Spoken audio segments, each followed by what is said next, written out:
¿Quién ya empezó a grabar? Gracias. Porque para eso regresé, pensé que me había olvidado. Bueno, a ver, alguien que me diga si ya se acordaron de cuál es el problema cardíaco que produce aumento de la presión hidrostática capilar y edema pulmonar. Era que el corazón no podía bombear sangre de manera eficiente. Exactamente, ¿verdad? Eso se llama insuficiencia cardíaca. Ese es el problema que les puede causar aumento de la presión hidrostática capilar y edema pulmonar y también derrame pleural, ¿verdad?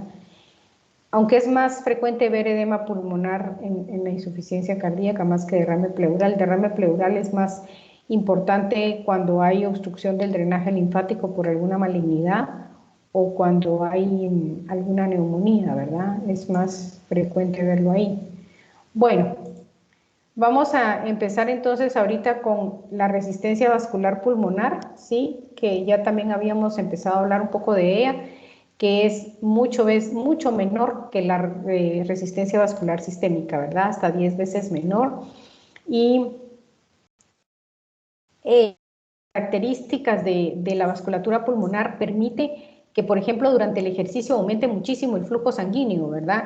Puede aumentar desde 5 a 7 litros por minuto sin que esto implique un aumento de la presión en la vasculatura pulmonar, ¿sí? Esto se debe, ya habíamos hablado, a los vasos más distensibles, pero también al reclutamiento de capilares. ¿Esto a qué se refiere? Se refiere a que, como habíamos platicado antes, los capilares en las partes superiores de los pulmones, pues la presión alveolar es mucho mayor y la presión vascular es menor, entonces hace que el flujo sea más que todo pulsátil, ¿verdad? Durante el ejercicio, por ejemplo, estos capilares aumentan su presión, es decir, son reclutados, son distendidos a su máxima capacidad y entonces los pulmones pueden ser irrigados de forma más pareja, sin que eso implique aumentar la presión en el sistema pulmonar, ¿verdad? Hay otras dos cosas importantes y esto tiene que ver con la regulación de la resistencia por efectos mecánicos. Una es que durante la inspiración y expiración, la resistencia en los vasos sanguíneos pulmonares va a variar, ¿sí? Estos son efectos mecánicos pasivos, ¿verdad? Y, por ejemplo, ¿qué es lo que pasa? Los vasos extraalveolares, es decir, la microcirculación, las arteriolas y metarteriolas que alimentan los capilares pulmonares, ¿sí? Esos son vasos extraalveolares porque no están, digamos, rodeando directamente a los alveolos. Estos vasos van a estar, durante la inspiración se van a distender. ¿Por qué? Porque el cambio de presiones en el parénquima pulmonar y de la presión pleural van a estirar estos vasos, los van a jalar, ¿verdad? Y entonces van a hacer que estos vasos se dilaten durante la inspiración. ¿Qué pasa con los capilares alveolares? Los capilares alveolares, cuando se inflan los alveolos, van a ser comprimidos, ¿sí?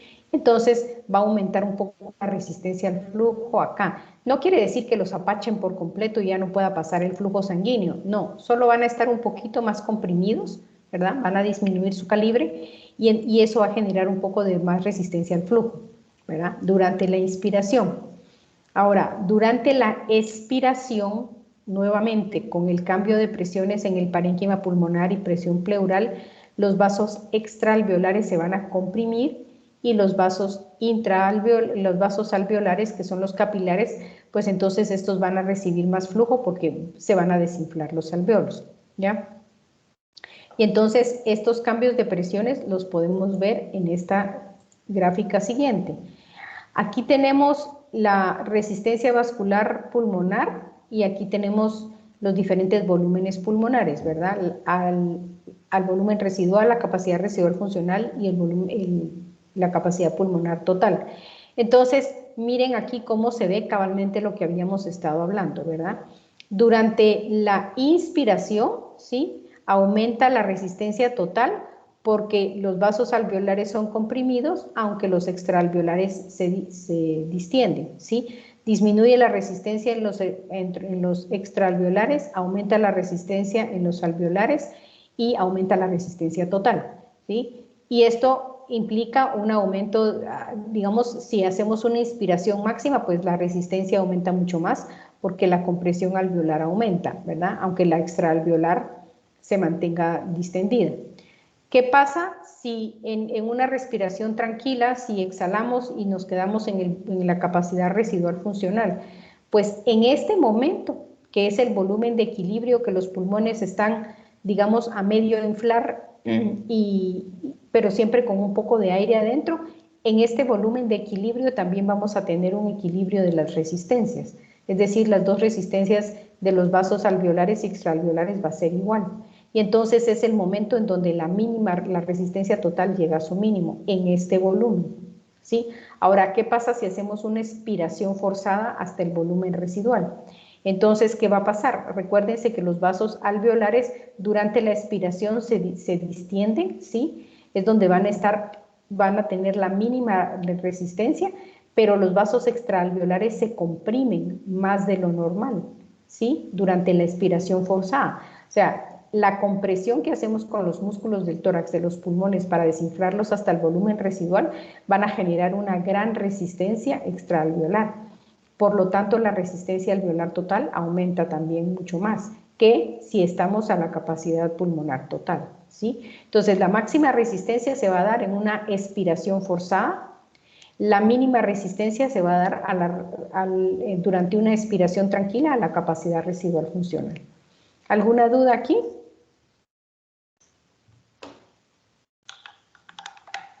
Muy bien. Ahora veamos la distribución del flujo sanguíneo pulmonar, lo que habían mencionado hace poco, la vez pasada, de las zonas de West, ¿verdad? Ya habíamos hablado que en la parte superior tenemos mayor cantidad de aire en los alveolos, o sea, la presión alveolar es mayor, ¿sí? Y el flujo sanguíneo va a ser intermitente, mientras que el flujo va a ser continuo en las bases y la presión alveolar va a ser menor, ¿verdad? Esta es una cosa, estos son los factores mecánicos de los que ya hablamos, ¿sí? Luego, otra cosa que controla, dentro de los principales efectos que controlan la distribución del flujo sanguíneo pulmonar, va a ser la concentración de oxígeno del aire alveolar, ¿sí? Y luego hormonas y otros factores, ¿ya? Esto, la presión hidrostática, es lo que les decía de los efectos mecánicos, ¿sí? Entonces, aquí se ha dividido el pulmón, en los pulmones se han evaluado en ciertas circunstancias y entonces se ha visto que en posición de bipedestación se pueden dividir los pulmones en 3 zonas, ¿sí? En zona 1, en la zona 2 y en la zona 3. La zona 1 es la parte más superior de los pulmones, prácticamente los ápices, ¿verdad? Y entonces en ciertas circunstancias se ha encontrado que, por ejemplo, la zona 1, la presión alveolar es muy fuerte, es decir, es donde más inflados están los alveolos, por lo tanto todo el flujo pulmonar va a ser intermitente, pero intermitente en el sentido de que va a pasar bastante más tiempo con la resistencia vascular aumentada. Entonces, como dice aquí, la presión alveolar va a ser mayor que la presión arterial, ¿sí? Es decir, la presión arterial no hace que el flujo aumente ni siquiera durante la sístole ventricular, ¿verdad? Y obviamente la presión arterial va a ser mayor que la presión venosa, entonces vamos a tener este flujo característico en donde va a haber una gran parte de compresión en los vasos y la resistencia va a estar más aumentada y el flujo disminuido. Luego tenemos la zona 2. La zona 2 implica que la presión alveolar, la presión arterial va a ser mayor que la presión alveolar. Entonces, ¿qué va a pasar? Durante la sístole ventricular el flujo va a ser mucho más continuo, ¿sí? Va a haber un poco de pulsatilidad siempre, ¿verdad? Esta parte donde está comprimido los vasos sanguíneos es durante la diástole ventricular, ¿sí? Porque aquí la presión arterial, cuando el corazón pulsa y empuja el volumen sistólico, y que se eleva la presión arterial, esta va a ser mucho mayor que la presión alveolar durante la sístole. También vamos a tener un flujo pulsátil, pero va a ser un poco mejor que en la zona 1, ¿verdad? Y la presión alveolar va a ser mayor que la presión venosa. Esto es lo que hace que se comprima un poco el flujo acá. En la zona 3, en donde el flujo sanguíneo viene acá y es la parte más dependiente de la gravedad, el flujo va a ser continuo. Entonces aquí va a ser la presión alveolar mayor que la venosa y mayor que, presión arterial, perdón, mayor que la venosa y mayor que la alveolar. Entonces aquí como los alvéolos no están tan distendidos, el flujo va a ser continuo y aumenta incluso durante la sístole ventricular, ¿sí? El flujo aumenta durante la sístole ventricular y disminuye acá, ¿sí? Ahora bien, una cosa importante que hay que entender aquí es que en condiciones normales solo vamos a tener dos zonas pulmonares. Una persona con sus pulmones sanos vamos a tener solo de la mitad para arriba zona 2 y de la mitad para abajo zona 3. Eso es lo que vamos a tener en condiciones normales. ¿En qué condiciones podemos tener zona 1?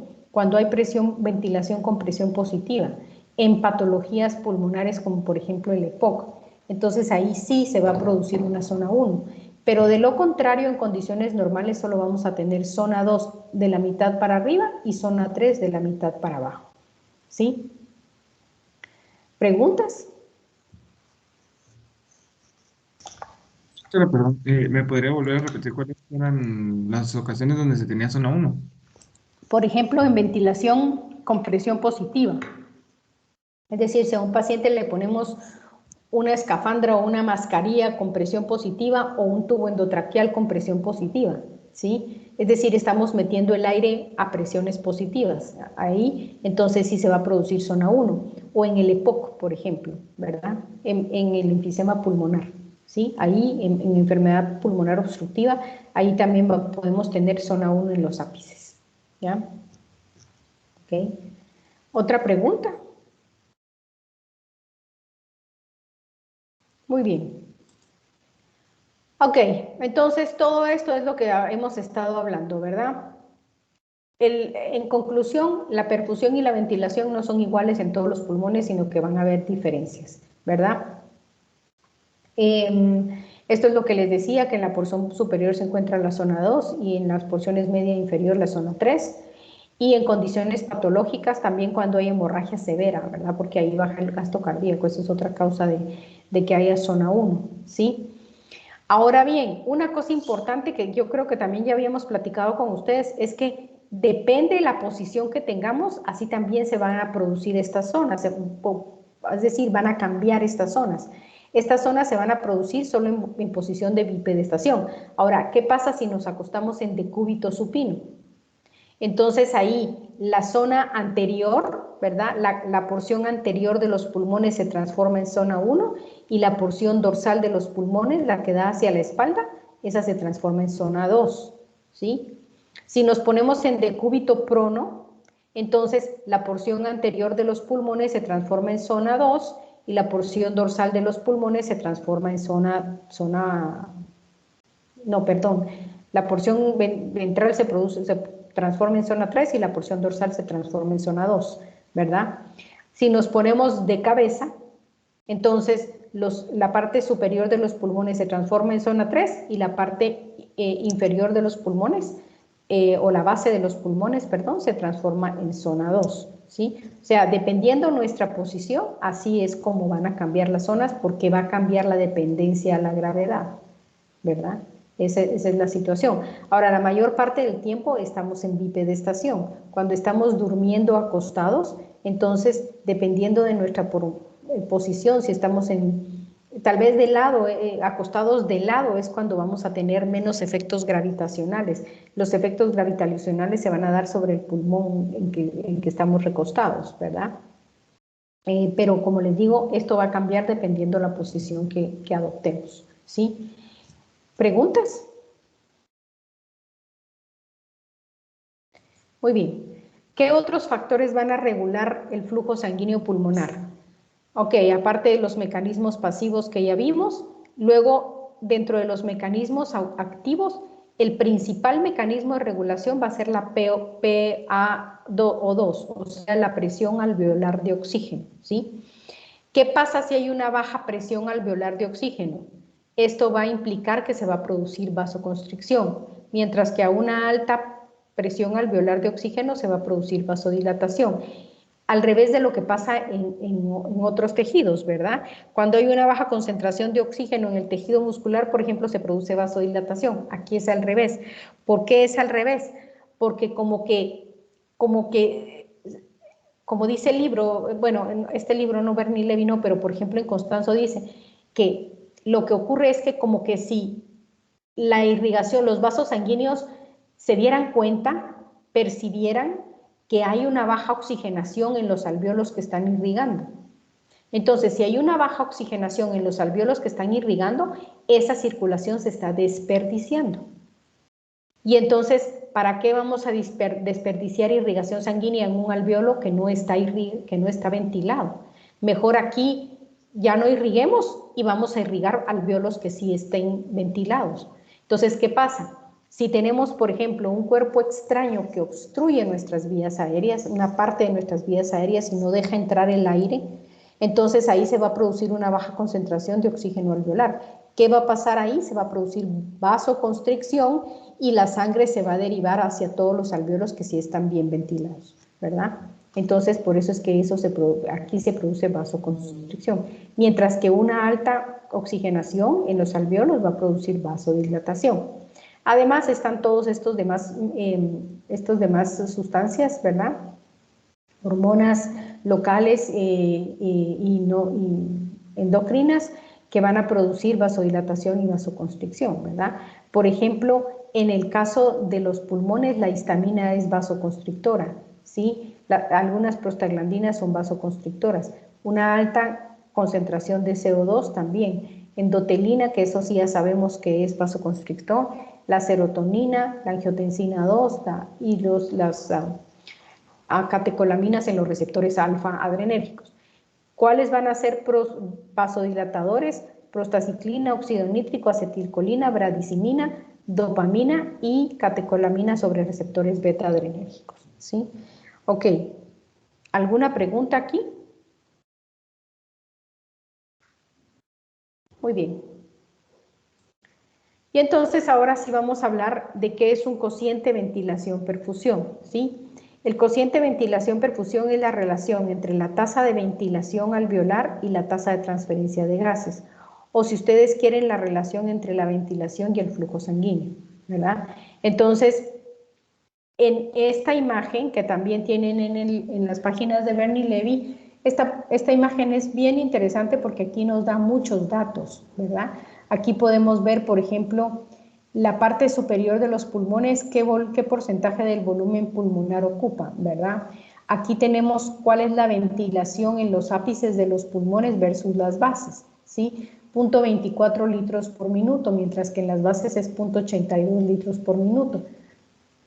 El flujo sanguíneo en los ápices va a ser 0.07 litros por minuto, mientras que en las bases 1.29 litros por minuto. Entonces, si hacemos la división entre la ventilación partido la perfusión, nos va a dar aproximadamente esto, ¿verdad? Más o menos, ¿sí? Unos decimales menos tal vez si lo hacemos en la calculadora. Pero básicamente vemos que en los ápices la relación de la ventilación o la aireación o de la presión alveolar va a ser mayor que en las bases. ¿Qué significa esto? Lo que ya habíamos platicado, que aquí los alvéolos van a estar siempre distendidos, siempre van a tener aire metido ahí, ¿sí? Y entonces la ventilación, ¿sí? La presión alveolar va a superar a la perfusión, ¿sí? La presión alveolar, no la ventilación, sino la presión alveolar va a superar a la perfusión, porque los alvéolos siempre están medio distendidos, ¿sí? Mientras que en las bases la relación BQ va a ser menor de 1. ¿Esto qué significa? Que la perfusión supera a la presión alveolar, ¿sí? Entonces ven ustedes aquí, si hacen la división entre ventilación y perfusión, lo que les va a dar es más o menos este valor, ¿verdad? 0.63. ¿Eso qué significa? Que hay mejor perfusión de lo que hay presión alveolar, ¿verdad? Y entonces, ¿qué otras cosas podemos ver aquí? Las presiones de oxígeno en las bases y en los ápices, la presión de CO2, la presión de nitrógeno, el contenido total de oxígeno. Sin embargo, ven ustedes que aunque las presiones alveolares de oxígeno van a ser mucho mayores aquí que aquí, aquí el contenido total de oxígeno es apenas 0.8 más, ¿verdad? El contenido total de CO2 también no va, bueno, aquí sí varía bastante, El pH va a ser bien, aquí sí va a variar bastante, y la cantidad de oxígeno en mililitros por minuto, ¿sí? 4 aquí, 60 aquí, y de entrada, ¿verdad? Entran 4 mililitros de oxígeno por minuto, aquí entran 60, porque acuérdense que aquí le cabe más volumen, aquí le cabe menos volumen tidal que aquí, ¿verdad? Y la salida de CO2 va a ser de 8 litros por minuto aquí y de 39 litros por minuto aquí, ¿verdad? Bueno, ¿alguna pregunta respecto a esto?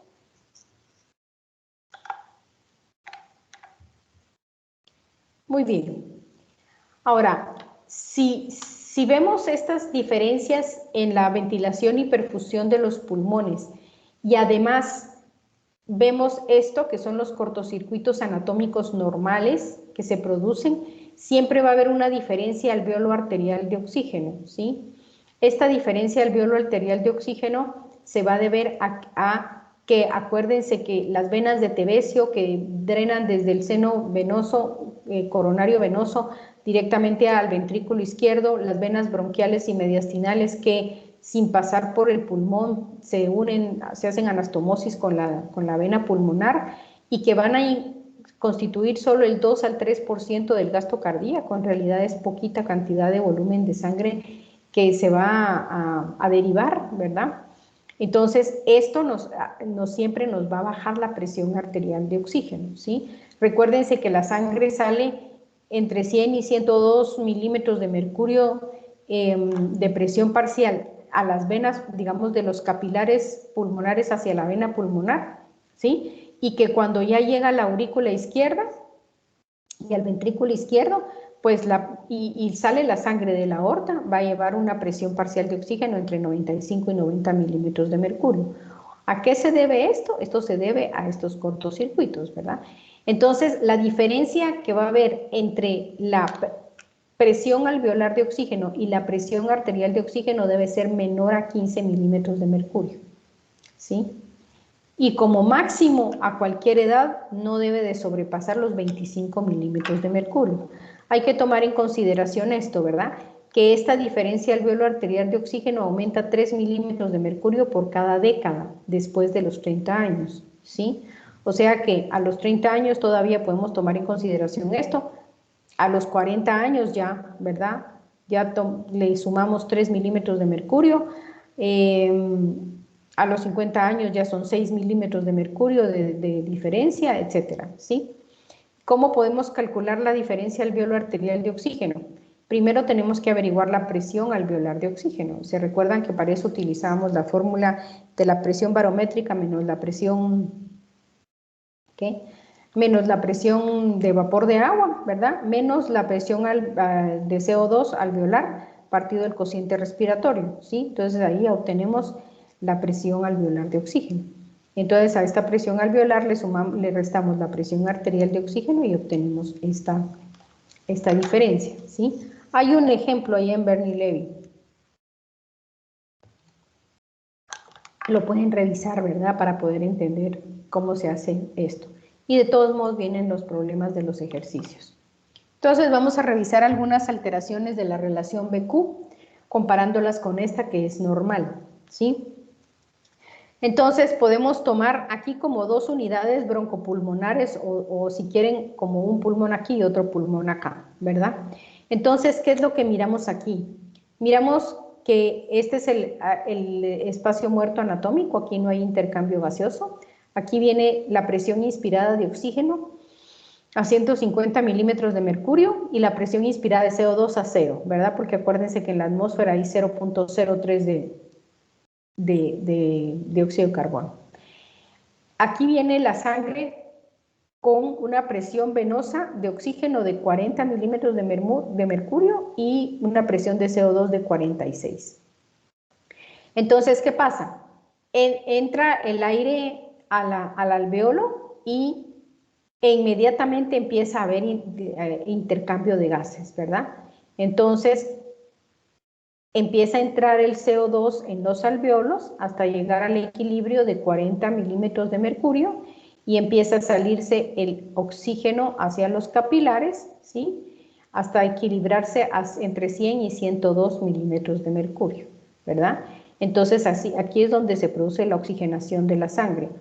Al final, cuando la sangre entre en la vena pulmonar, va a tener una presión de 102 milímetros de mercurio de oxígeno y de 40 milímetros de mercurio de CO2. O sea, se pusieron en equilibrio las presiones alveolares con las presiones en la vena pulmonar, ¿verdad? ¿Okay? Entonces, esta sería la relación BQ normal cuando hay una adecuada oxigenación y una adecuada perfusión en los pulmones, ¿sí? Ahora, ¿qué pasa con un cortocircuito anatómico? Pero estos son los cortocircuitos anatómicos anormales, no los que ya vimos que son los normales, ¿verdad? Un cortocircuito anatómico es cuando una gran porción de sangre no pasa por las unidades pulmonares, se brinca literalmente los pulmones, ¿sí? Esto lo vamos a ver cuando veamos pacientes con cardiopatías cianógenas, ¿sí? Cianógenas porque los pacientes se ponen cianóticos, ¿verdad? Y estas cardiopatías tienen una comunicación de derecha a izquierda, es decir, va a haber un agujero entre las aurículas o los ventrículos que hace que la sangre pase desde las cavidades derechas hacia las cavidades izquierdas sin oxigenar, ¿verdad? Una parte de la sangre, no toda, pero sí una buena cantidad de sangre se va a brincar el pulmón y se va a pasar directamente de las cámaras derechas a las cámaras izquierdas, ¿verdad?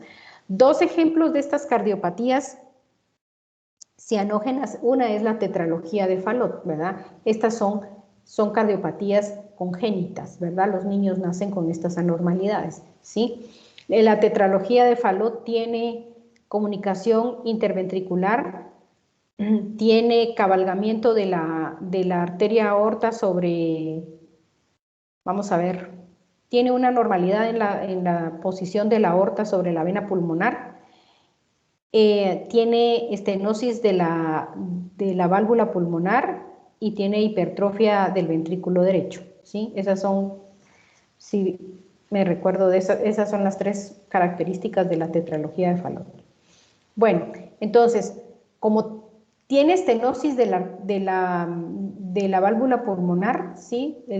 La válvula está estenosada, está estrecha, entonces, el ventrículo, esta estenosis de la válvula pulmonar o incluso de la arteria pulmonar, lo que hacen es que el ventrículo derecho tenga que esforzarse más por trabajar, ¿verdad?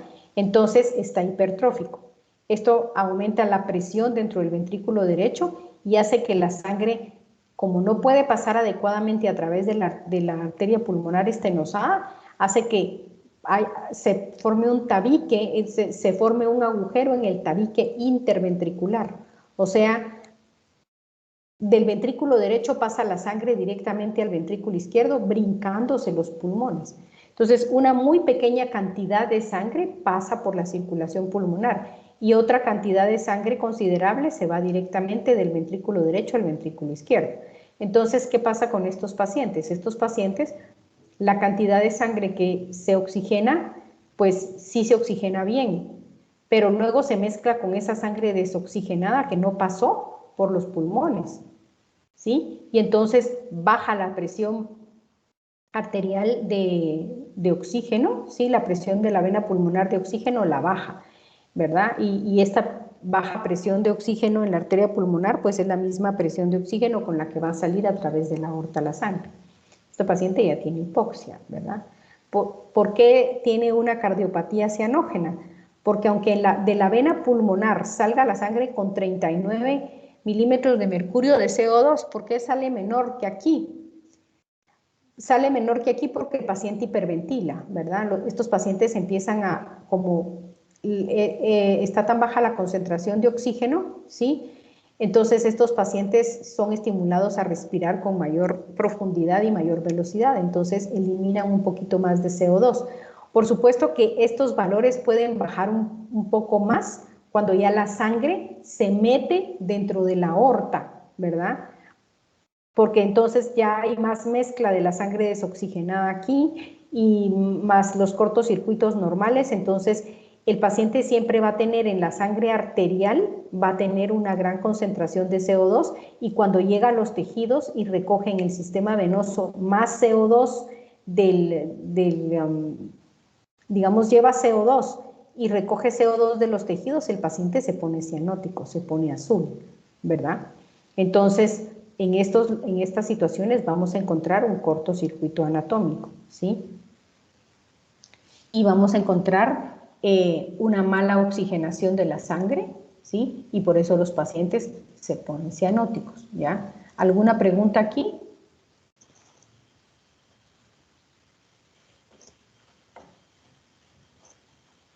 Muy bien. Otra normalidad, dígame. Ay, disculpe, es que no me cargaba el micrófono.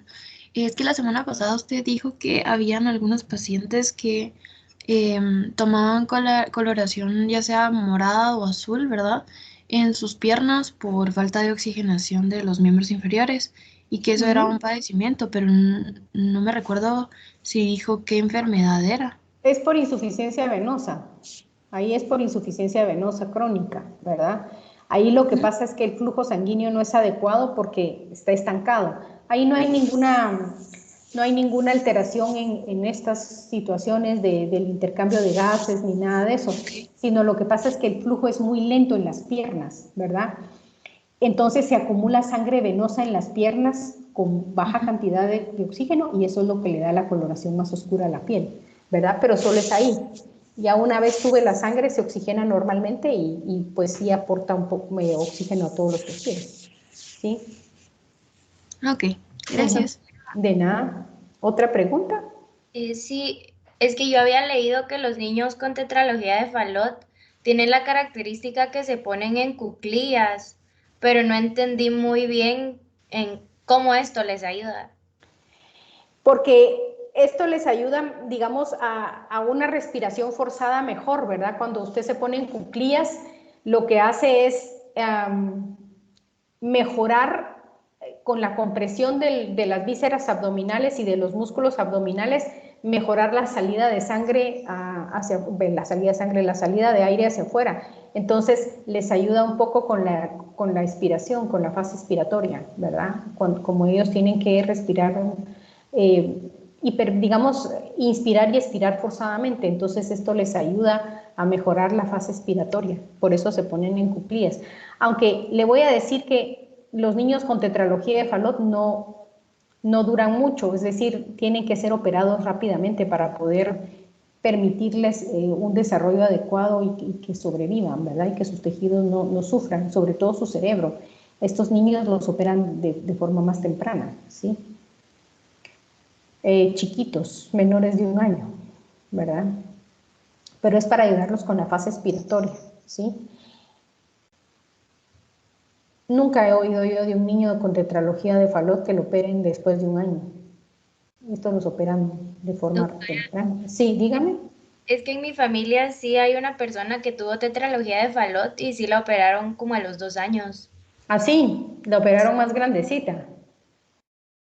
Sí. Mire, qué interesante. Yo sí sabía que los operaban lo más pronto que podían, pero sí, pero es por eso que se ponen en cuclillas, ¿verdad? Porque les ayuda con su fase expiratoria, les ayuda a comprimir un poco más los pulmones para poder lograr sacar forzadamente el CO2, ¿sí? Porque la fase inspiratoria, pues no, y además estos pacientes no mejoran con oxígeno, ¿verdad? Estos pacientes, ya vamos a ver que usted les pone oxígeno y es de balde, porque de todas maneras esta sangre que está derivada nunca va a pasar por los pulmones y no les sirve de nada que les pongan oxígeno, ¿verdad? No hay una gran mejoría del paciente con el oxígeno, ¿sí? Pero qué bueno que operaron a su familiar a los 2 añitos y con eso se corrige algunas veces es tan grave que los tienen que operar tempranamente, ¿verdad? Pero sí los operan chiquitos, no esperan a que sea muy grande el niño, ¿verdad? ¿Otra pregunta?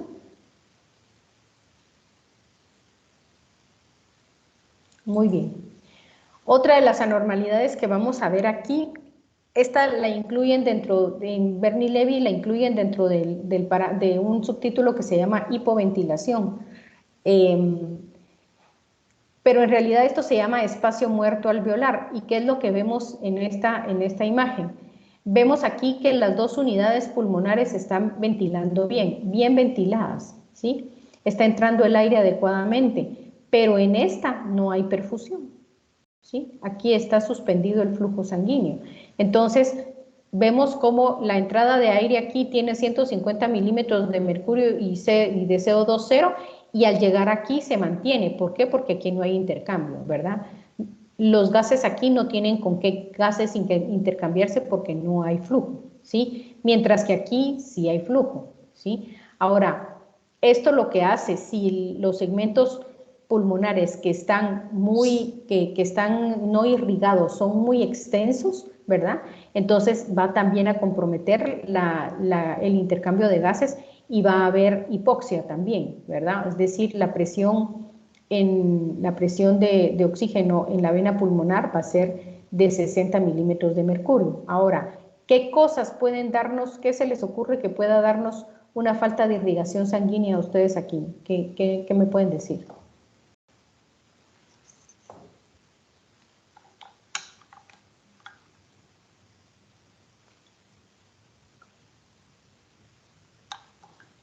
Un émbolo. Exacto, un émbolo, ¿verdad? Una embolia pulmonar, esto es lo que hace. Si la embolia es en un segmento pequeño broncopulmonar, pues entonces la hipoxia no va a ser tan severa. Pero si es todo un pulmón el que está bloqueado, el paciente hasta se puede morir, ¿verdad? Porque un pulmón entero no va a estar ventilando, ¿sí? Entonces, el espacio muerto alveolar se va a producir cuando hay trombos o émbolos que bloquean el flujo sanguíneo a un segmento broncopulmonar o a un pulmón entero, ¿verdad? Ahora, el cortocircuito, hay otro tipo de cortocircuito que también le han puesto fisiológico, ¿verdad? Aunque yo solo le pondría cortocircuito porque este no es tan fisiológico. Pero lo incluye Bernie Leve dentro de los fisiológicos, ¿verdad? ¿Qué es lo que estamos viendo ustedes? ¿Qué es lo que ustedes miran aquí? ¿Qué es lo que hay? Un coágulo. No, porque no es en vasos sanguíneos, sino que es en vías aéreas. Pero sí hay una obstrucción, ¿verdad? Aquí podríamos pensar en un cuerpo extraño, ¿sí?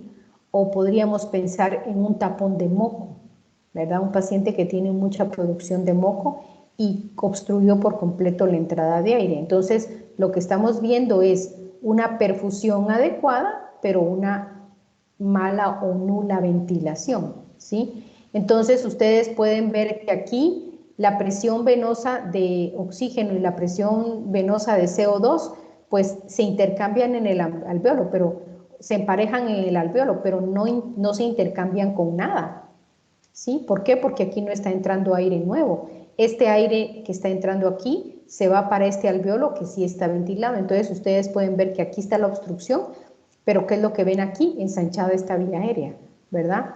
Entonces, ¿qué pasa? Si tenemos un cuerpo extraño en un segmento, en un bronquio de mediano calibre, por ejemplo, ¿verdad? Entonces, una gran parte del pulmón se va a obstruir, ¿sí? Un gran segmento broncopulmonar se va a obstruir. Entonces, ¿qué es lo que va a pasar? Va a pasar que en los alvéolos que sí están oxigenados, va a aumentar la ventilación. Estos pacientes también aumentan su ventilación, ¿verdad? Entonces, aumenta la entrada de aire aquí y aumenta la ventilación aquí para poder oxigenar la sangre que va pasando por estos segmentos que sí están ventilados. Ahora, entonces, ese aumento de la ventilación permite captar más oxígeno y permite eliminar mayor cantidad de CO2, ¿sí? Entonces, por eso la sangre sale aquí equilibrada con el alveolo un poquito más arriba de 100 y a la mitad del CO2, ¿verdad? Porque el paciente está hiperventilando. Pero luego se mezcla con esta sangre que no se oxigenó, que viene de este segmento. Y entonces también hace que baje la presión parcial de oxígeno a hipoxia, ¿verdad? Obstrucciones en segmentos broncopulmonares extensos por cuerpos extraños o por tapones mucosos van a producir también hipoxia, ¿verdad? A estas enfermedades de las vías respiratorias se les llama atelectasias, ¿sí? Si ustedes ponen en Google, en las imágenes de Google, atelectasia en la búsqueda, ¿verdad?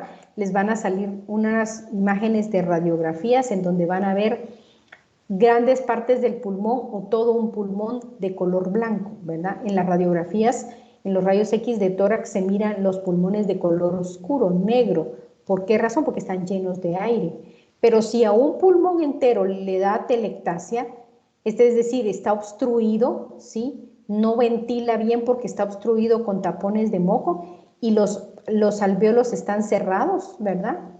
Están llenos de líquido, pero no les entra el aire, están llenos de secreción. Entonces a eso se le llama atelectasia, ¿sí? Y entonces aquí no ventila el paciente, por lo tanto le va a dar hipoxia, ¿verdad?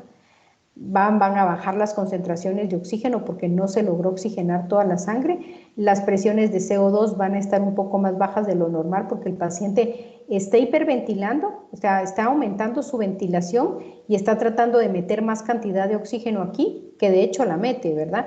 Y de exhalar el exceso de CO2, pero el punto es que el oxígeno no es suficiente, ¿verdad? Que se capta aquí. Si es todo un pulmón, por ejemplo, no es suficiente el trabajo de un pulmón para oxigenar toda la sangre. Entonces, un paciente va a tener hipoxia, ¿sí? Ahora, si es un segmento broncopulmonar y no es muy extensa la obstrucción, ¿qué creen que va a pasar aquí con este alvéolo al poco tiempo, verdad? Digamos, esto pasa en agudo, pero después de unas horas o de unos minutos, sí, más o menos, qué sé yo, en unos minutos a horas, ¿qué es lo que piensan que va a pasar con este sector, con la irrigación sanguínea de este segmento broncopulmonar que está obstruido?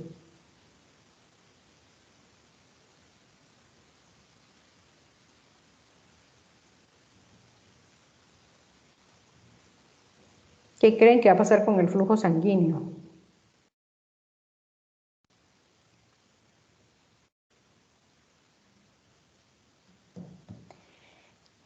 ¿Cuál dijimos que es el principal mecanismo regulador del flujo sanguíneo a nivel pulmonar?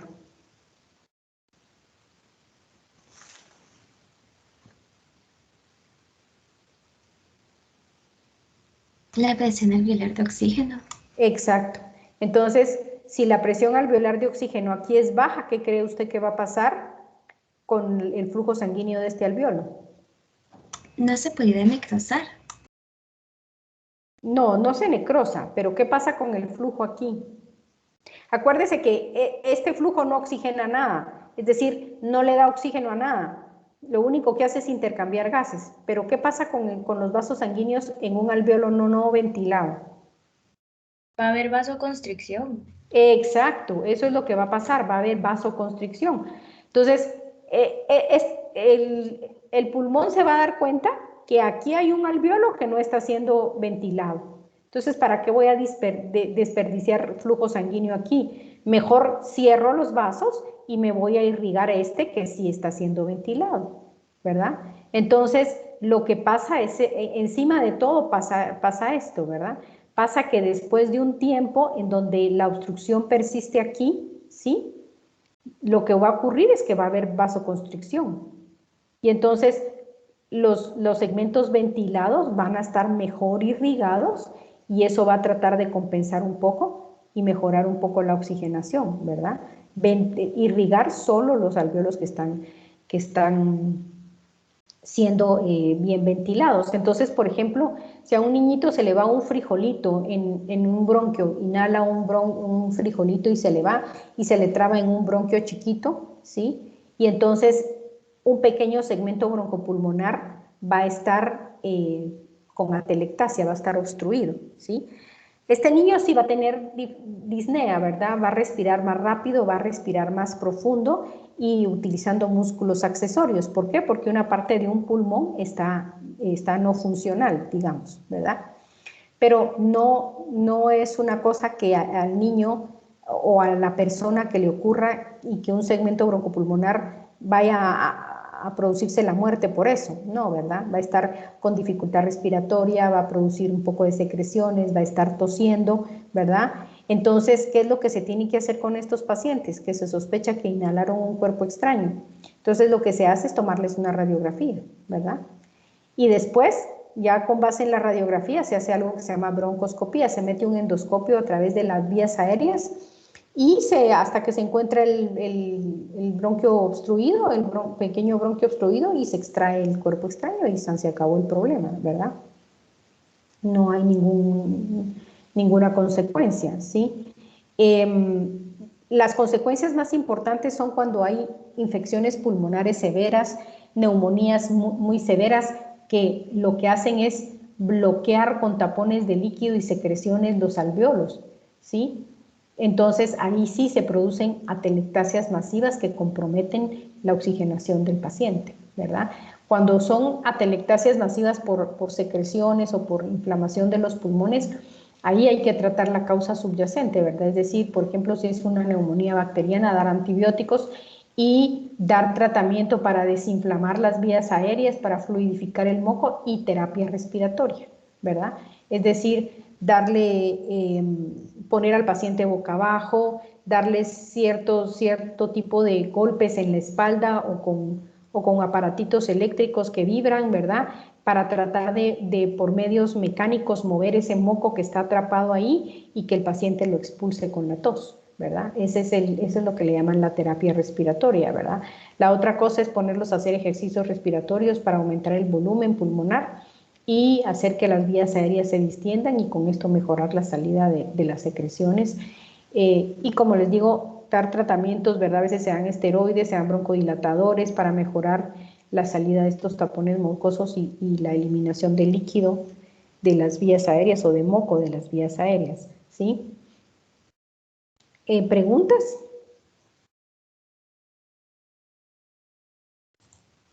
Muy bien. La otra anormalidad que vamos a ver es lo que le llamamos un desajuste BQ, ¿sí? El desajuste BQ implica, como ven ustedes aquí, que hay una vía aérea que está muy permeable, pero hay una vía aérea que está broncoconstreñida, ¿sí?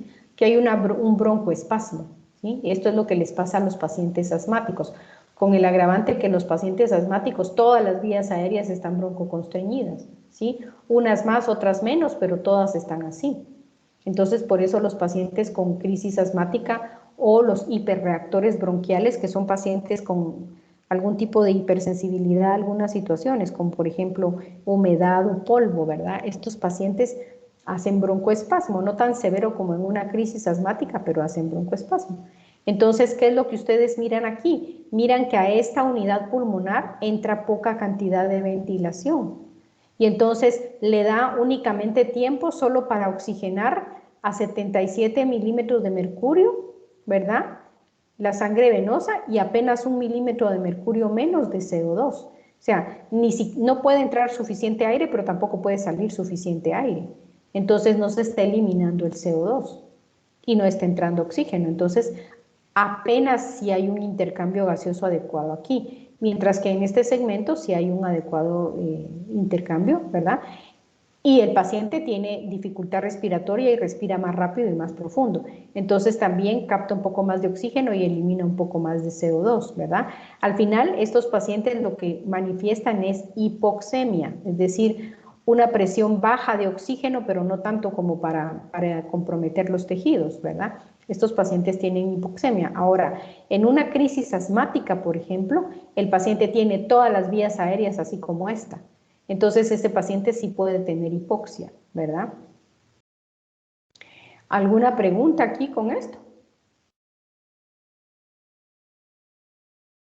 A estos pacientes el tratamiento es darles un broncodilatador, ¿verdad?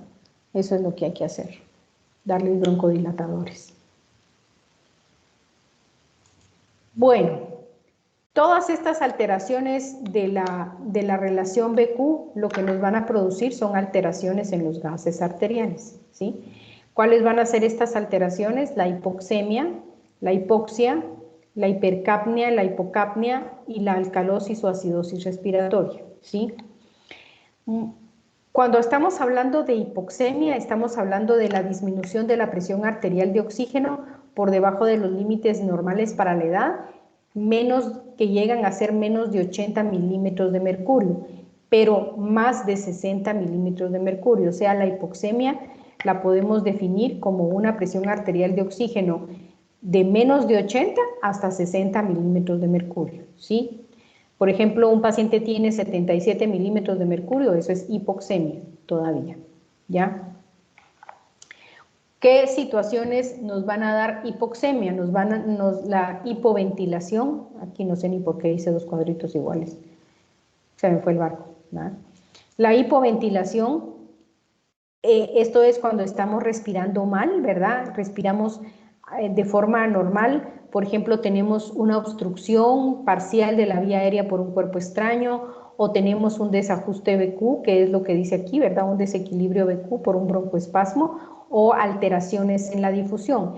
¿Qué alteraciones en la difusión? Por ejemplo, enfisema pulmonar, o por ejemplo, fibrosis pulmonar o edema pulmonar, ¿verdad? En el enfisema perdemos área de superficie. En el edema pulmonar y la fibrosis aumentamos el grosor de la membrana, ¿verdad? Y entonces también eso nos da alteraciones de la difusión. Y la otra causa es la disminución de la presión parcial de oxígeno en el aire inspirado, ¿verdad? Esto es cuando se sube a demasiada altura, ¿sí?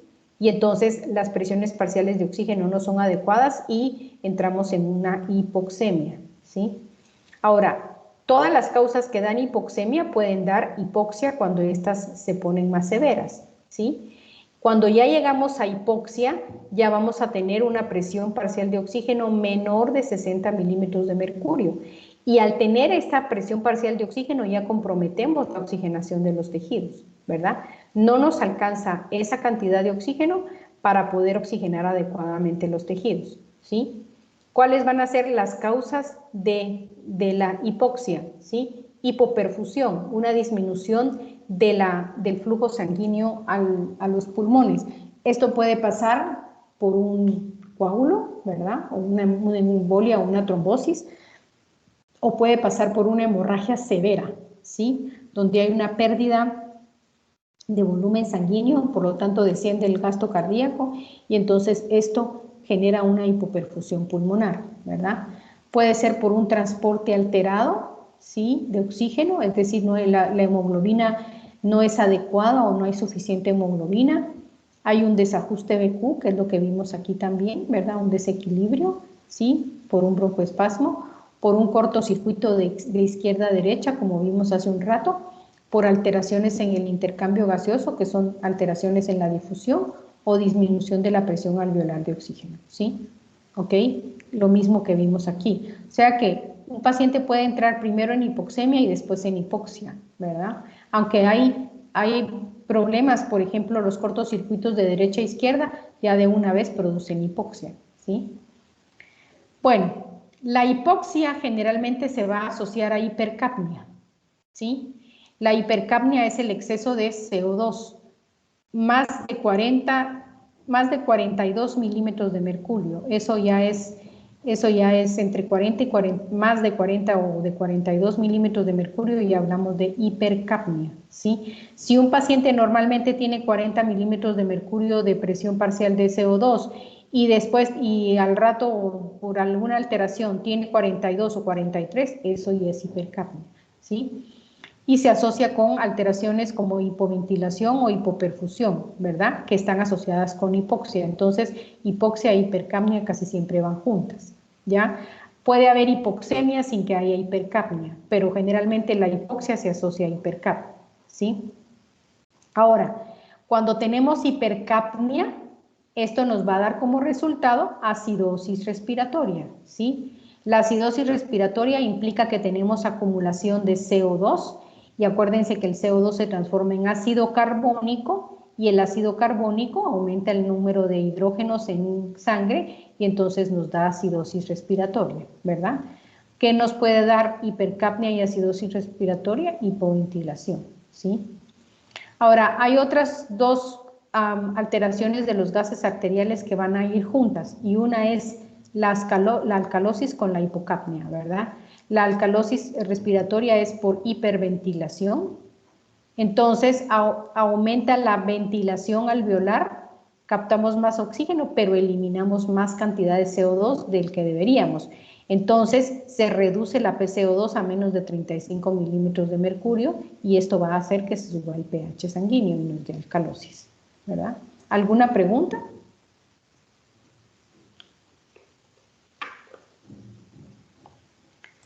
Aquí tenemos un cuadrito que tienen en Constanzo de cuáles son las causas de hipoxia, ¿verdad? Disminución del gasto cardíaco, que generalmente, por ejemplo, un paciente que tiene hemorragia tiene hipoxemia, ¿verdad? Si es una hemorragia importante, ya les va a dar hipoxemia. ¿Cuáles son las características de la hipoxemia? Luego, la anemia severa puede causar hipoxia, ¿verdad? Vamos a tener muy bajas concentraciones de hemoglobina, por ejemplo, un paciente con 5 gramos de hemoglobina ya puede tener hipoxia, ¿sí? O hipoxemia. Primero hipoxemia y después hipoxia, ¿sí? Porque además va a tener, al tener baja concentración de hemoglobina, pues entonces que la hemoglobina es la que transporta el 98% del oxígeno, entonces va a tener un bajo contenido de oxígeno en sangre, ¿sí? La intoxicación por monóxido de carbono, ¿ya? Y la intoxicación por cianuro. La intoxicación por cianuro de una vez mata a la gente, ¿verdad? Porque impide que la mitocondria utilice el oxígeno para producir ATP y entonces la gente se muere, ¿sí? Si la intoxicación por monóxido de carbono es muy severa, también la gente se muere, ¿sí? Aquí están los tipos de hipoxia que se asocian con todo lo que ya hemos platicado. Está la hipoxia hipóxica, que se va a deber principalmente a trastornos respiratorios o cardiovasculares, ¿verdad? Cardiovasculares por este cortocircuito anatómico, ¿verdad? La hipoxia anémica, que se va a deber a disminución de la hemoglobina o hemoglobina anormal, por ejemplo, en la anemia de células falciformes, en donde la estructura de la hemoglobina no es la normal, ¿verdad? Entonces, esto produce ruptura de los eritrocitos y esto produce también disminución de la hemoglobina, ¿verdad? O por intoxicación por monóxido de carbono, porque esto interfiere con la captación de oxígeno por la hemoglobina. Entonces, estas son 3 causas de hipoxia anémica. Luego está la hipoxia por hipoperfusión o hipoxia circulatoria, que esto depende del flujo sanguíneo del gasto cardíaco, ¿verdad? Hemorragias severas o cuando hay trombosis o embolia. Y la hipoxia histotóxica es la que habíamos platicado por intoxicación por cianuro. Pueden haber otras, lo que pasa es que ahorita no. Hay algunos pesticidas que pueden interferir también, ¿verdad? Pero el ejemplo más florido de estos es el cianuro. El cianuro interfiere, cuando miren todas las reacciones de la respiración celular, el ciclo de Krebs y la cadena de electrones en bioquímica, ahí van a entender dónde es que actúa el cianuro, ¿verdad? Y entonces impide la captación de oxígeno para el metabolismo celular, ¿sí? Y aquí tenemos en esta tablita lo que habíamos platicado de cómo podemos distinguir en una hipoxia hipóxica, cómo podemos distinguir si se debe a cortocircuitos o a otras causas. Y esto lo podemos distinguir si le damos oxígeno a un paciente, ¿verdad? Si un paciente está cianótico con una disminución importante de la presión arterial de oxígeno ya en hipoxia, ¿verdad? Menos de 60, con una diferencia alveolo arterial de oxígeno importante, más de 25 milímetros de mercurio. Entonces, y nosotros les damos oxígeno, pero el paciente no mejora, tiene un shunt anatómico, ¿verdad? Tiene un cortocircuito anatómico, ¿sí? No hay un cambio. ¿Por qué? Porque la sangre se está brincando en los pulmones y literalmente no se oxigena, ¿verdad? Entonces a estos pacientes no les sirve que le demos oxígeno al 100%. En los cortocircuitos fisiológicos, por ejemplo, con obstrucción por obstrucción de un segmento broncopulmonar por un cuerpo extraño, sí puede, la respuesta no va a haber un cambio, o sea, puede haber un cambio, pero va a ser un cambio menor del esperado, ¿sí? Entonces, ¿por qué? Porque igual, de nada sirve estar dando oxígeno si una gran parte del oxígeno no va a entrar en las áreas que están derivadas, ¿verdad? No hay ventilación. Entonces, la respuesta va a ser menor de la esperada, ¿sí? Puede ser que sí haya respuesta, puede ser que no, pero si hay, es menor de la esperada. Ahora, con todas las demás que no son cortocircuitos, sí vamos a tener un aumento, una mejoría de la presión arterial de oxígeno si le ponemos al paciente oxígeno suplementario, ¿verdad? Si ustedes se dan cuenta aquí, en la diferencia alveolo arterial de oxígeno, Cuando tenemos una disminución de la fracción inspirada de oxígeno o una hipoventilación, la diferencia se vuelve normal. ¿Por qué? Porque va a haber baja ventilación, pero también va a haber baja perfusión, ¿verdad? Si hay una disminución de la fracción inspirada de oxígeno o el paciente está hipoventilando, vamos a tener bajas concentraciones de oxígeno alveolar, pero al mismo tiempo va a haber una vasoconstricción. Entonces, los segmentos pulmonares van a estar mal perfundidos y mal ventilados. Eso va a hacer que la diferencia alveolar arterial de oxígeno sea normal, ¿verdad? El intercambio va a estar comprometido, pero si hacemos los cálculos, vamos a encontrar una presión, una diferencia normal, ¿verdad? No mayor de 15 milímetros de mercurio, ¿sí? Bueno, ¿preguntas, jóvenes? Terminamos este tema aquí. Vamos a empezar. Sí, dígame. Es que yo también quería saber si el desajuste de BQ puede ser también ocasionado por una embolia pulmonar, porque como afecta la perfusión. Sí afecta la perfusión, pero ahí no es un desajuste. Sí hay un desajuste, ¿me entiendes? Sí está anormal, pero a eso no se le llama desajuste BQ, se le llama espacio muerto. ¿Sí? Sí no está adecuado la ventilación, con la relación BQ está alterada, pero ahí lo que hay es un espacio muerto, hay un aumento del espacio muerto, ¿verdad? Que en este caso se llama espacio muerto alveolar. Ok, gracias. O sea, lo que pasa es que tienen, el nombre es diferente, ¿verdad? En todos estos trastornos hay una anormalidad en la relación BQ, definitivamente. Y entonces, tanto en la embolia pulmonar como en el desajuste BQ están anormales. En una no hay irrigación y en la otra no hay ventilación. ¿Sí? Están anormales. Pero el punto es que tienen diferente nombre para poderlas distinguir. ¿Sí? Pero sí hay una normalidad, definitivamente. Gracias. De nada, Katia. ¿Otra pregunta? Bueno, vamos a empezar entonces con el siguiente tema, que es el control de la respiración.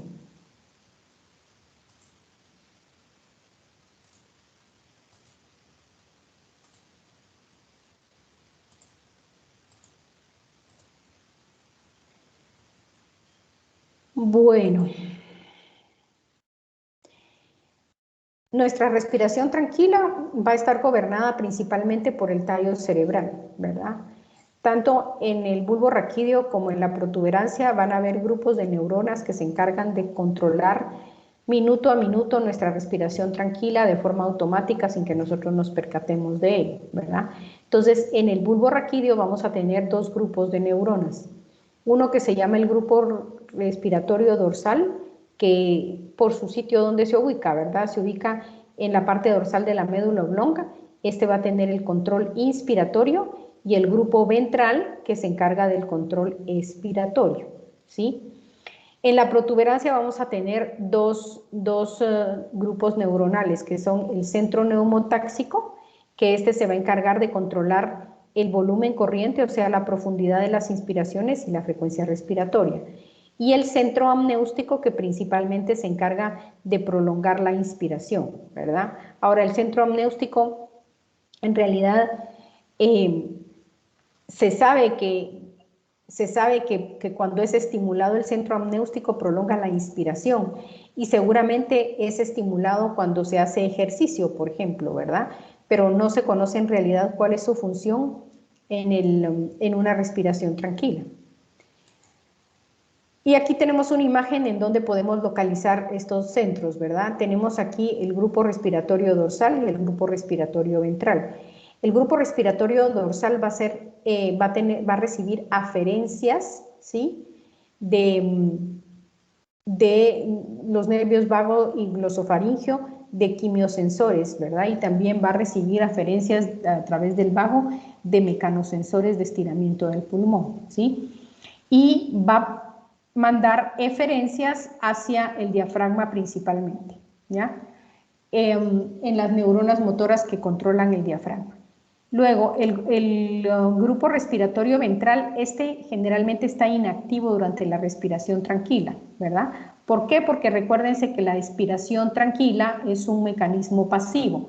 Simple y sencillamente el diafragma se relaja y los pulmones, por su retracción elástica, se desinflan solitos, ¿verdad? Sin necesidad de necesitar músculos. En cambio, si hacemos respiraciones forzadas, ahí sí se activa el grupo respiratorio ventral y entonces manda eferencias hacia las neuronas motoras que controlan los músculos intercostales y abdominales, ¿sí? Luego tenemos el centro apnéustico. Sí, pues como les decía, su papel en la respiración tranquila no es muy claro, ¿verdad? Pero sí se sabe que su función es prolongar el periodo inspiratorio. Y el centro neumotáxico, que es el que se encarga de regular qué tanto volumen tidal metemos, ¿verdad? Es decir, en respuesta a ciertos estímulos, si inflamos más o inflamos menos los pulmones, ¿sí? Y la regulación de nuestra frecuencia respiratoria también. Ahora, esta imagen es interesante porque aquí podemos ver qué es lo que pasa cuando tenemos lesiones en el tallo cerebral, ¿sí? Cuando nuestro tallo cerebral está íntegro, vamos a tener una respiración tranquila y digamos, pareja, ¿verdad? Este es el volumen tidal y lo vamos a tener parejo el volumen. Mientras que si tenemos una lesión que por debajo de la protuberancia, pero por arriba del bulbo raquídeo, vamos a seguir teniendo una respiración espontánea, ¿sí? Pero de forma irregular, ¿verdad? O sea, el volumen tidal que vamos a tener aquí no va a ser parejo, no va a ser siempre el mismo, sino que va a variar, ¿verdad? Y la frecuencia también. ¿Por qué? Porque perdimos el control del centro neumotáxico, ¿sí? Ahora, si la lesión del tallo cerebral es por debajo del bulbo raquídeo, entonces aquí sí, literalmente, el paciente que tenga una lesión acá, sí va a necesitar respiración asistida, ¿verdad? Porque ya las neuronas del grupo dorsal van a perder conexión con la médula espinal y entonces aquí sí se necesita o el paciente se muere inmediatamente, ¿verdad? Que es lo que pasa, por ejemplo, cuando a las personas les rompen el cuello, ¿sí? Literalmente rompen la conexión del centro cardiovascular y del centro respiratorio con los controles del corazón y la respiración y el paciente muere inmediatamente, ¿verdad? Y si queda vivo, pues necesita respiración asistida también, ¿verdad? Dependiendo del tipo de lesión que tenga, ¿sí? Si es una sección, pues definitivamente la gente se muere. Si es una lesión que no implica sección, pues el paciente va a necesitar respiración asistida, ¿sí? Ahora, acuérdense también que nuestra respiración en realidad no es 100% automática, ¿verdad? Nosotros a voluntad podemos decidir si respiramos más lento o más despacio o si dejamos de respirar, ¿verdad? Cuando nos vamos a sumergir debajo del agua, voluntariamente hacemos una apnea, ¿sí? Para poder meternos en el agua y no aspirar agua dentro de nuestros pulmones. Y también hay otra situación, hay otro control, aunque no es tan voluntario, pero sí es un control que proviene del centro superiores, ¿verdad? Del sistema límbico, principalmente, ¿sí? Como dice aquí, pensamientos conscientes o inconscientes y estado emocional van a afectar nuestra frecuencia respiratoria. Cuando hacemos ejercicio, las señales que vienen de mecanosensores de las articulaciones y de los músculos van a afectar nuestra frecuencia respiratoria en anticipación al ejercicio.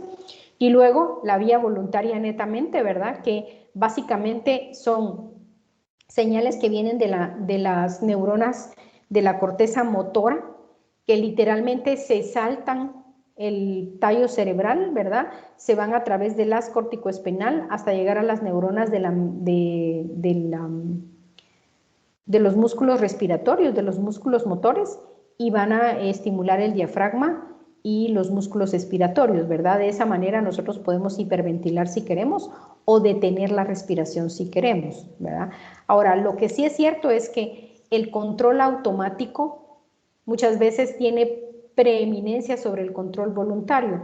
Por ejemplo, si nosotros nos sumergimos debajo del agua, ¿sí? Llega un momento en que acumulamos tanto CO2 en el sistema que los quimiosensores del sistema nervioso central que captan el CO2 le van a mandar una señal al grupo respiratorio dorsal para que empecemos a respirar sí o sí, ¿verdad? Y no hay ¿por qué la gente se ahoga? Porque la respiración se inicia dentro del agua y entonces la gente en lugar de respirar aire pues mete agua en las vías aéreas y por eso se ahoga, ¿verdad? Esa es la realidad, ¿sí?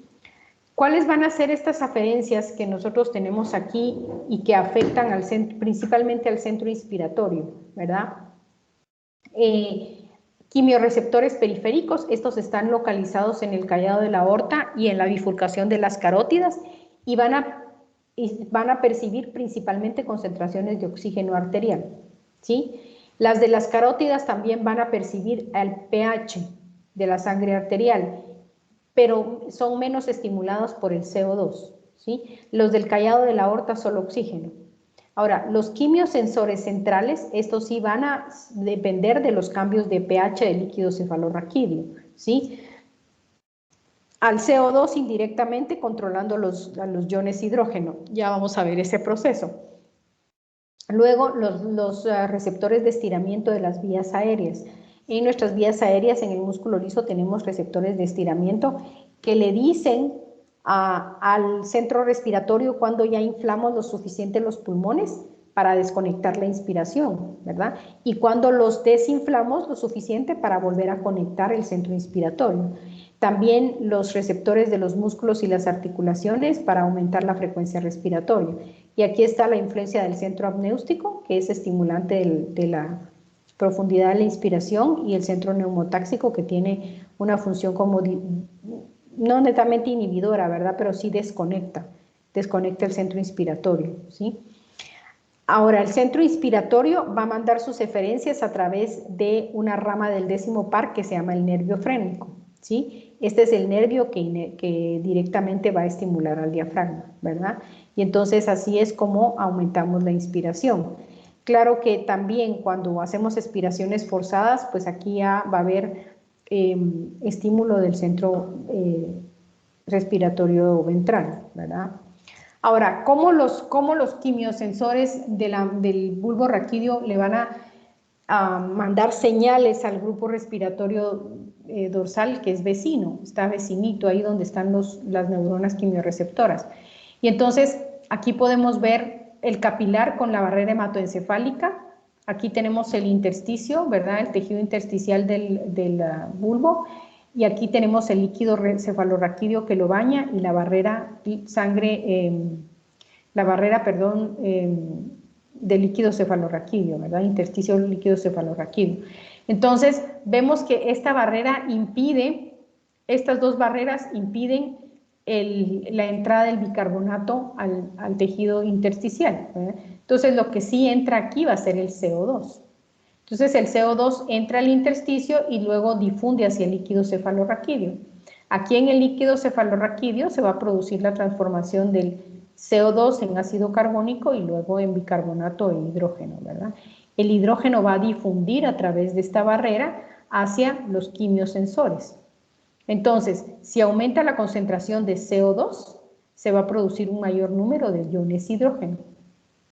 Y entonces esto va a afectar a los quimiosensores centrales, que van a mandarle una señal al centro inspiratorio para que aumente la frecuencia respiratoria, aumente la ventilación, ¿verdad? Con esto, ¿qué se gana? Se gana que disminuyan las concentraciones de CO2, es decir, que empecemos a sacar el CO2 que tenemos en exceso para que ya volvamos al pH normal del líquido cefalorraquídeo. ¿Preguntas? Muy bien, entonces aquí ya tenemos un resumen de todas las situaciones que puedan afectar nuestra respiración, ¿verdad? El estímulo voluntario, que va literalmente, no es que afecte aquí, ¿verdad? El centro respiratorio, sino que literalmente se brinca el centro respiratorio y se van las neuronas del diafragma, ¿verdad? Y de los músculos intercostales y abdominales, cuando lo hacemos de forma voluntaria. ¿Sí? Aquí tenemos las aferencias que llegan por medio del sistema límbico, ¿verdad?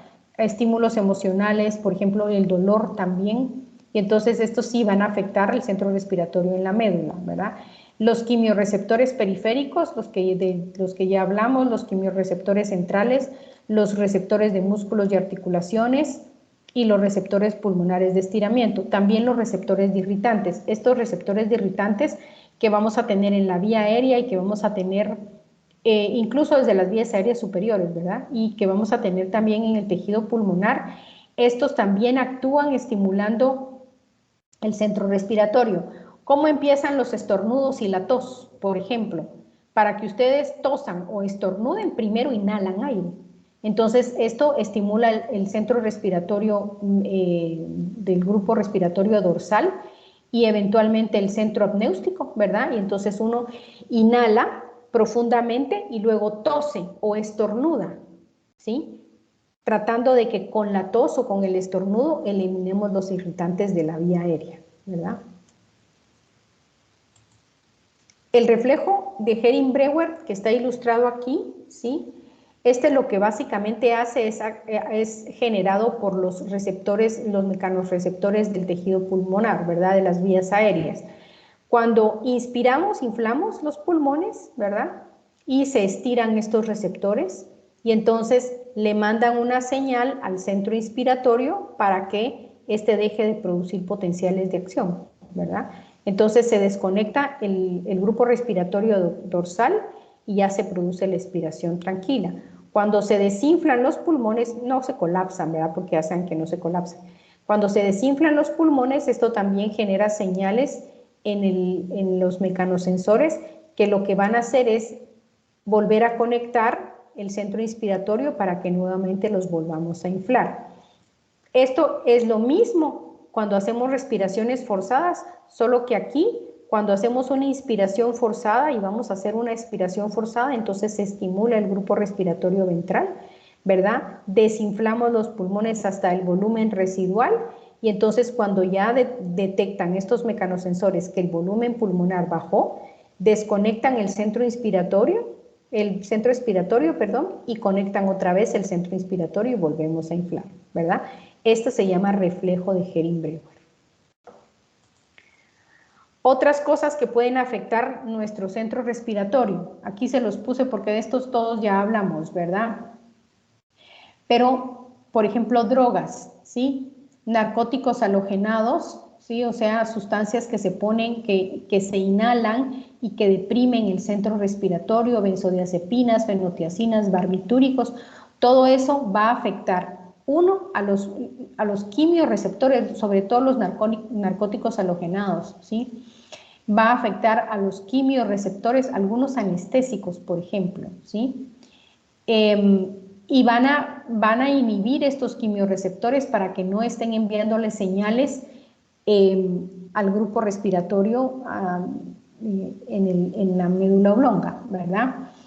Y también deprimen la actividad neural de la formación reticular. Recuérdense que en la formación reticular, además de tener el centro respiratorio y por ahí vecino el centro cardiovascular, también tenemos el grupo de neuronas que están encargados de la vigilia y el sueño, ¿sí? Entonces, ¿por qué estos narcóticos o por qué las benzodiazepinas y los barbitúricos nos producen sedación o sueño y nos desconectan, nos ponen inconscientes? Porque también afectan, inhiben la formación reticular, ¿verdad? Y al inhibir también la formación reticular, también inhiben las neuronas del centro respiratorio, ¿verdad? Entonces, una sobredosis de barbitúricos o de benzodiazepinas, por eso es que la gente se las toma para suicidarse, ¿verdad? Porque un exceso de estos va a deprimir nuestro sistema nervioso central al punto de deprimir las neuronas del centro respiratorio y dejamos de respirar, ¿verdad?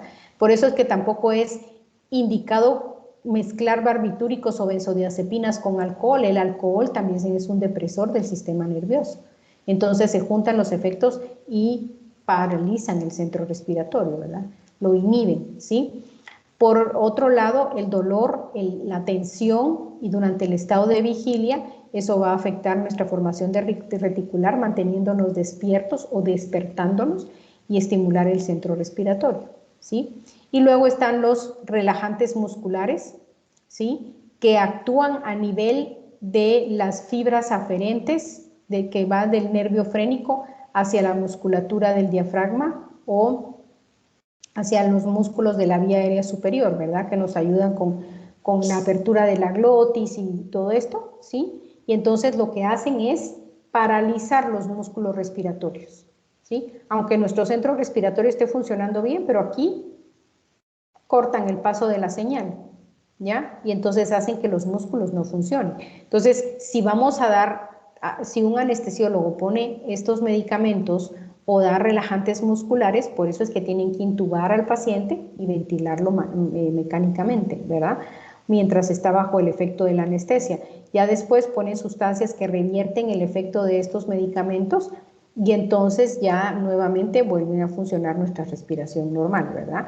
Pero por eso es que pasan a los pacientes a una sala de recuperación después de una cirugía, porque hay que esperar que primero no sale de sala el paciente hasta que no esté respirando tranquilo, ¿verdad?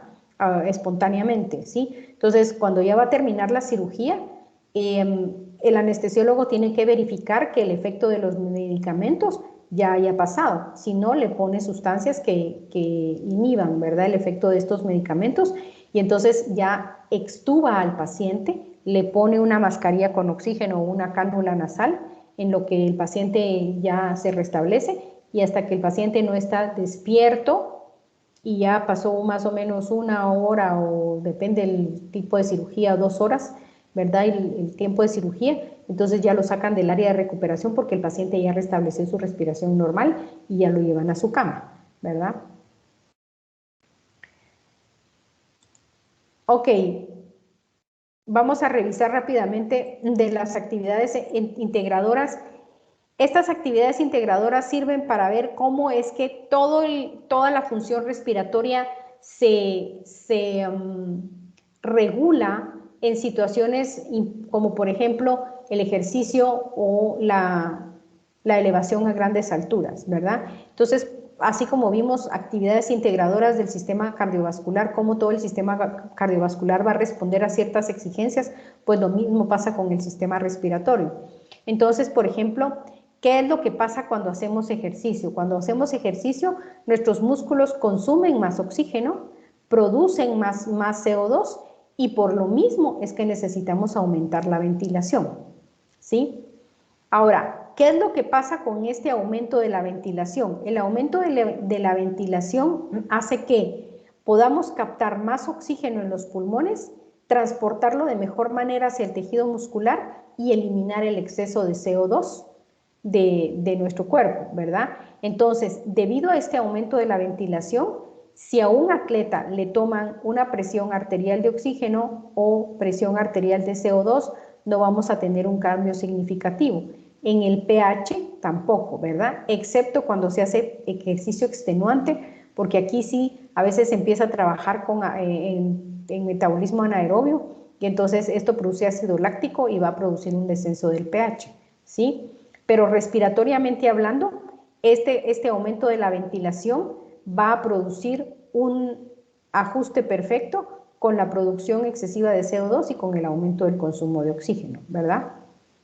Ahora, si tomamos gases venosos, sí vamos a poder detectar aumento de la presión venosa de CO2. ¿Por qué? Porque es la sangre venosa la que recoge este CO2 de los músculos y lo lleva al pulmón para que sea eliminado, ¿verdad? Para que este oxígeno y este CO2 que van a ser captados y eliminados por el aumento de la ventilación sea eficiente, se necesita también que se ajuste el flujo sanguíneo pulmonar, ¿verdad? Entonces, siempre en el ejercicio va a aumentar el gasto cardíaco. Si aumenta el gasto cardíaco izquierdo, aumenta el gasto cardíaco derecho, ya vimos, ¿verdad? Este aumento del gasto cardíaco obviamente va a mejorar el flujo pulmonar, ¿sí?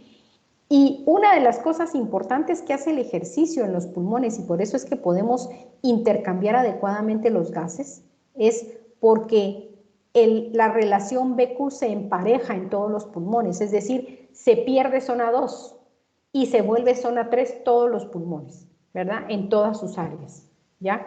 ¿Por qué? Porque aumenta el flujo pulmonar aumenta el gasto cardíaco, aumenta el volumen sistólico y eso hace que aumente la presión arterial en el flujo pulmonar, por lo tanto, se pierde la zona 2 aquí, ¿verdad? Se vuelve parejo todo el flujo sanguíneo en todos los pulmones, ¿sí? Esto mismo hace que disminuya el espacio muerto fisiológico, es decir, acuérdense que en las partes superiores de los pulmones se produce espacio muerto fisiológico, ¿verdad? Porque no están, sobre todo los ápices pulmonares, siempre van a estar mucho menos perfundidos que la parte media y la parte basal de los pulmones. Entonces eso cuenta como una parte de espacio muerto, ¿verdad? Pues ahí se pierde. Todos los pulmones van a ser irrigados y ventilados en la misma proporción. ¿Y qué pasa con la curva de disociación de la hemoglobina?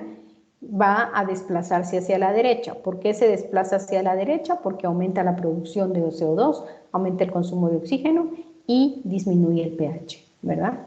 Entonces eso hace que cuando la sangre va llegando a los tejidos se desprenda fácilmente y descargue el oxígeno, ¿sí?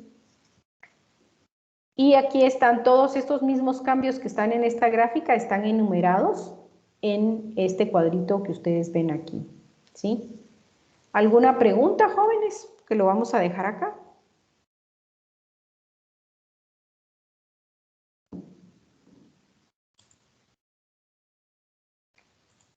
Muy bien. Entonces, ya terminamos.